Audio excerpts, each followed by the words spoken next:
नाम सिद्धार्थ बौद्ध विहार, सेक्टर 11 नोएडा के अंदर।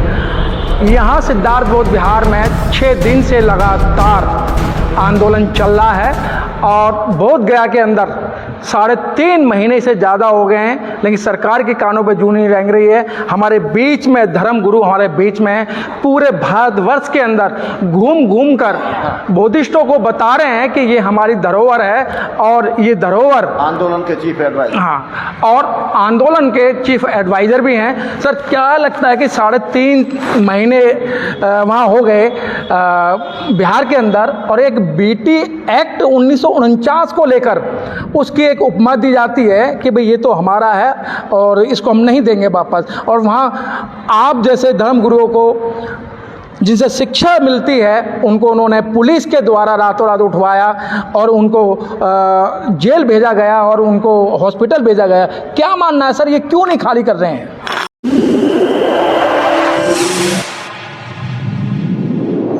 इस न्यूज चैनल पर जो भी वक्ता ने कहा वो उसकी अपनी राय है, जिसकी पुष्टि नेशन न्यूज इंडिया नहीं करता। धन्यवाद।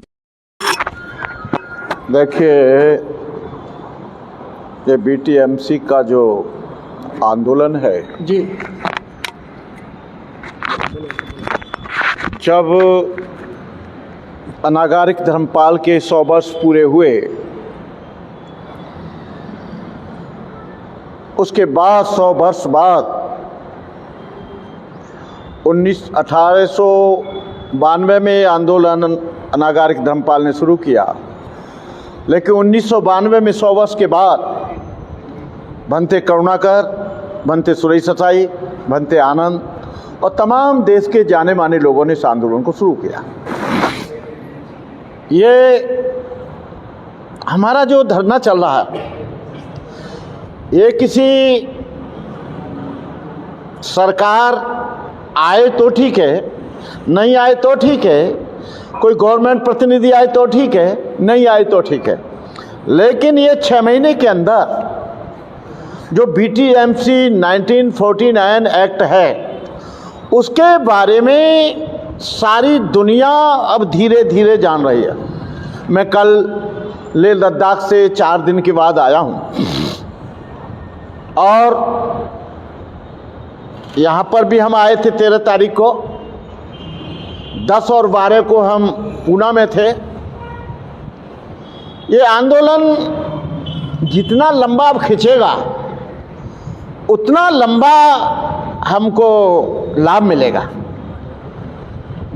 कब महाबोधि महाविहार मुक्त होगा वो अलग चीज है, लेकिन सारी दुनिया के लोगों को इस आंदोलन से ये पता लग गया कि भारत में बौद्धों के साथ क्या अनजस्टिस होता है, क्या डिस्क्रिमिनेशन होता है, क्या डिस्पारिटी होती है, किस तरह से उनके ऊपर एट्रोसिटी होती है। और ये आंदोलन आज भारत में नहीं है, ये आंदोलन जापान में चल रहा है, थाईलैंड में चल रहा है, मलेशिया में चल रहा है, बर्मा में चल रहा है, ताइवान में चल रहा है, लाओस में चल रहा है, भूटान में चल रहा है, श्रीलंका में चल रहा है, नेपाल में चल रहा है। 28-30 कंट्रियों में निरंतर ये आवाज़ पहुंच रही है कि बौद्धों के महाविहार, महाबोधि महाविहार, जो भगवान बुद्ध की पवित्र स्थली बुद्ध गया, जैसे मुसलमानों के लिए मक्का मदीना, ईसाइयों के लिए जेरूसलम, सिखों के लिए अमृतसर का गुरुद्वारा, उसी तरह से ये बुद्ध गया का महाबोधि महाविहार हमारे लिए हमारी अस्मिता का सवाल है, हमारे सम्मान का सवाल है। कई 2-4 महाबोधि महाविहार नहीं, केवल एक है जहां भगवान बुद्ध ने बुद्धत्व को प्राप्त किया। आज हम लोग इस लड़ाई को लड़ रहे हैं। भंते जी, आपके पास बहुत सारी आंदोलन की लिस्ट है सर। ये जो बोध गया पे जो ये इनका जो कब्जा है, क्यों कब्जा है, क्या कारण है, क्या उसमें इस तरीके का इन्हें लाभ है जो कि ये आप लोगों को देना नहीं चाहते हैं? देखिए, 1949 एक्ट राजेंद्र प्रसाद, जवाहरलाल नेहरू के समय में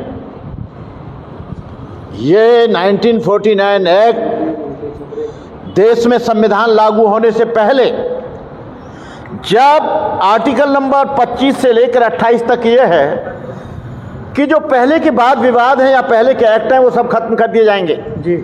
लेकिन 1950 के बाद 26 जनवरी 1950 को संविधान लागू हुआ, लेकिन ये एक्ट आज तक खत्म नहीं किया गया। ये एक्ट इलीगल है, ये एक्ट जो है निराधार है, ये एक्ट जो है गैर कानूनी है, ये एक्ट अनजजमेंट है। तो ये जो बुद्ध गया के महाबोधि महाविहार को जो छोड़ना नहीं चाहते हैं, एक मिनट, इसके पीछे बहुत बड़ा षड्यंत्र है। वो नहीं चाहते कि यहाँ के बहुजन समाज और बुद्धिस्टों का कल्याण हो। एक छोटा सा मंदिर है पटना का, वो कैंसर हॉस्पिटल चलाता है, कॉलेज चलाता है, स्कूल चलाता है, गरीब बच्चों की शादी कराता है, लेकिन वो इसलिए नहीं इसे देना चाहते कि यदि बुद्धिस्टों को मिल जाएगा तो बौद्ध धर्म इस देश में बड़ी तीव्र गति से फैलने लगेगा, हॉस्पिटल बनने लगेंगे, भिक्षुओं के ट्रेनिंग सेंटर बनने लगेंगे, बौद्ध भिक्षुओं को यहाँ पर पढ़ाया जा सकेगा, बौद्ध भिक्षुओं को प्रचार के लिए बाहर भेजा जा सकेगा और यहाँ पर बड़े बड़े हॉस्पिटल और स्कूल बना दिए जाएंगे, क्योंकि वहाँ पर 100 करोड़ से ज़्यादा प्रतिवर्ष उस मंदिर की आमदनी है। वहाँ झगड़ा इस बात का 1949 एक्ट तो है, ये वहाँ झगड़ा इस बात का है कि ये महाबोधि महाविहार को, जो महाबोधि महाविहार BTMC एक्ट में जो 5 हिंदू और 4 बौद्ध हैं, जो 5 हैं वो पूरा का पूरा उसका पिस्ता पास करके उसके धन को वो उपयोग अपने व्यक्तिगत रूप में करें। यदि ये महाबोधि महाविहार बौद्धों के हाथ में आता है, सारे देश के कोने कोने में हॉस्पिटल बनेंगे, कॉलेज बनेंगे, स्कूल बनेंगे, गरीब लोगों की मदद की जाएगी। वो नहीं चाहते कि देश में बहुजन समाज के लोगों का कल्याण हो, वो नहीं चाहते कि बौद्ध लोग, पैसा हमारा है, हमारे बुद्धिस्ट लोग देते हैं उसमें। हमारे महाबोधि महाविहार के लिए कभी भी किसी ने 2 रुपया नहीं दिया, लेकिन वहां के DM ने, क्योंकि DM चेयरमैन होता है, उसने 1 करोड़ रुपया राम मंदिर के लिए दिया जी। ये केवल मिली भगत है और ये आंदोलन अब बंद होने वाला नहीं है। ये आग, आध्यात्मिक आग सारी दुनिया में लग चुकी है। भंते जी, जो हमारे देश के प्रधानमंत्री विदेश में जाते हैं तो भगवान गौतम बुद्ध की स्टैचू बड़ी सुंदर लेके जाते हैं और कहते हैं मैं बौद्ध देश से आया हूँ, लेकिन यहाँ बौद्धों की हालत और दुर्दशा जिस तरीके से आप बता रहे हैं बड़ी नाजुक बनी हुई है। देखो, ये प्रधानमंत्री बहुत बड़ा जुमलेबाज है। जापान में जाएगा तो बुद्ध की मूर्ति लेके जाएगा, यहाँ कोई जापान का आदमी आएगा तो योगी जी उसे बुद्ध की मूर्ति देंगे। विदेश में जाएंगे तो चाहे वो बर्मा में जाएं या चाइना में जाएं या वियतनाम में जाएं या थाईलैंड में जाएं या बर्मा में जाएं या लाओस में जाएं या वो सिंगापुर जाएं या जापान जाएं, मुझे बुद्ध मंदिर दिखाइए, I am coming from land of Buddha, मैं बुद्ध की धरती से आ रहा हूं। लेकिन आज इनके झूठे प्यार को, बुद्ध के प्रति झूठे लगाव को सारा देश जान गए कि ये लोग उस अपने देश में संवैधानिक हत्या कर रहे हैं, धर्मनिरपेक्षता की हत्या कर रहे हैं। बौद्ध भिक्षुओं को लाठियों से मारा जा रहा है, रात के 12 बजे निकाला जा रहा है, उनके टेंट को तोड़ा जा रहा है, उनके पानी पीने को रोका जा रहा है, उनकी तमाम चीजों को रोका जा रहा है। अब इस आंदोलन से इनका जो झूठा और बेईमान जो मानसिकता का प्यार था, आज सारी दुनिया इस आंदोलन के माध्यम से जान रही है। देखें भंते जी, प्रधानमंत्री जो कहते हैं दलितों को मत मारो, गरीबों को मत मारो, मुझे मारो, वो अपने आप को पिटने के लिए तैयार हैं। आप इतना बड़ा आरोप लगा रहे हैं। अरे तुम्हें मारो तो मरना चाहते हो तो जलतों पर जो जुल्म हो रहा है आप बिजली के खंभे पर चढ़ जाओ, कौन रोक रहा है मरने के लिए? और तुम्हारी बात यदि तुम्हारे लोग न माने, दलितों पर जुल्म हो रहा है, तो उनसे कह दो कि मैं कल जो सुसाइड करने जा रहा हूं, या तो ये जुल्म बंद हो। ये केवल जुमलेबाजी, झूठे विचारों का आदान प्रदान। मोदी जी, लेकिन सर जब से मोदी जी आए देश के अंदर बड़े पैमाने पे विकास हो रहा है। आप देख रहे हैं पूरा विश्व जो है मोदी जी की प्रशंसा कर रहा है। हाँ, बहुत बड़ा विकास हो रहा है। यहाँ पर 25,000 से ज्यादा स्कूल बंद कर दिए गए जिसमें गरीब बच्चे पढ़ते थे। यहाँ पर इतना विकास हो रहा है कि जो पेट्रोल 60 रुपया थी वो 110 हो गई, जो 40 रुपया थी दाल वो 120 हो गई, जो सिलेंडर 600 रुपये का था वो जो है 1200 का हो गया। इतना बड़ा विकास हो रहा है कि यहाँ पर मस्जिदों पर झंडे फहराए जा रहे हैं भगवा, यहाँ पर मुसलमानों की मॉब लिंचिंग हो रही है, दलितों की बहन बेटियों के साथ बलात्कार हो रहा है, दलित लोगों को पीटा जा रहा है, उनकी गाड़ियां तोड़ी जा रही हैं। इतना बड़ा विकास हमने अपने जीवन में, आज हमारी उम्र 77 वर्ष हो गई। भंते जी जब आप प्रधानमंत्री का एजुकेशन का सर्टिफिकेट मांगेंगे तो स्कूल तो अपना भी बंद होंगे। प्रधानमंत्री क्या पढ़ा लिखा है क्या नहीं पढ़ा लिखा है हम उसको नहीं जानते, लेकिन हम ये जानते हैं जिस स्कूल में, जिस प्राइवेट स्कूल में हमारे बच्चे पढ़ने जाते थे, आज उनको प्राइवेट स्कूलों से अटैच किया जा रहा है। जो गवर्नमेंट के स्कूल थे उन्हें बंद कर दिया जाएगा। दलित समाज और Bahujan Samaj, backward, SC ST के बच्चे कहाँ पढ़ेंगे?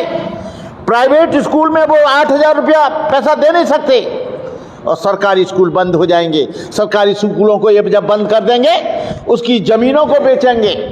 ये केवल यूनिवर्सिटियों को, जो गवर्नमेंट की यूनिवर्सिटी हैं, जो गवर्नमेंट के कॉलेज हैं, उनको ख़त्म करके कहेंगे कि 1100 रुपये हम देंगे, प्राइवेट स्कूल में जाओ, और सरकारी स्कूल में ये नहीं देंगे, प्राइवेट स्कूल में 1100 रुपये देंगे।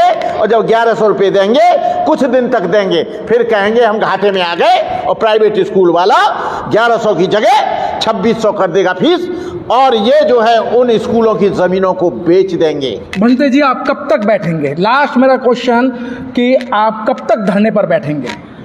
ये धरना अनटिल टू डेथ, हम मर जाएंगे हमारे उपासक करेंगे, उपासक और बुढ़े हो जाएंगे उनकी औलादें करेंगी। अब ये आंदोलन कोई यही का नहीं रहा। पहले जो आंदोलन चला था 1992 में, वो आंदोलन महाराष्ट्र, उत्तर प्रदेश, मध्य प्रदेश और छत्तीसगढ़ और बिहार तक सीमित था। ये आंदोलन अब नॉर्थ ईस्ट का बन गया है। नॉर्थ ईस्ट का मतलब क्या है?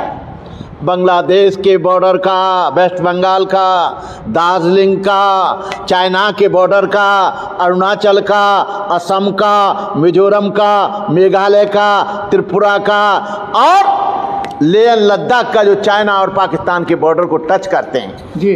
यदि इन्होंने अब ज़्यादा देर करी तो इसके बहुत गंभीर और भयंकर परिणाम हो सकते हैं। वो ये ना सोचें कि हम लोग बौद्ध हैं, हम शांति में विश्वास करते हैं, राष्ट्रीय संपत्ति को कभी नुकसान नहीं करते हैं, लेकिन हमारी शांति की और सहनशीलता की गवर्नमेंट ज़्यादा परीक्षा लेगी तो हम अपने धर्म की रक्षा के लिए, मैं और मेरे लोग अपने जीवन की आहुति भी देंगे, अपने जीवन का बलिदान भी देंगे महाबोधि महाविहार को मुक्त कराने के लिए। बहुत अच्छी बात कि जिस अब भंते जो हैं हमारे धर्म गुरु हैं, कमर कस ली है कि या तो बौद्ध विहार खाली होगा या फिर हम बलिदान देंगे, हम शहीदी की लिस्ट में आएंगे। लेकिन ऐसा नहीं होना है और उन्हें भी पता है कि आज नहीं तो कल ये बौद्ध विहार खाली करना होगा और मुक्त करना होगा।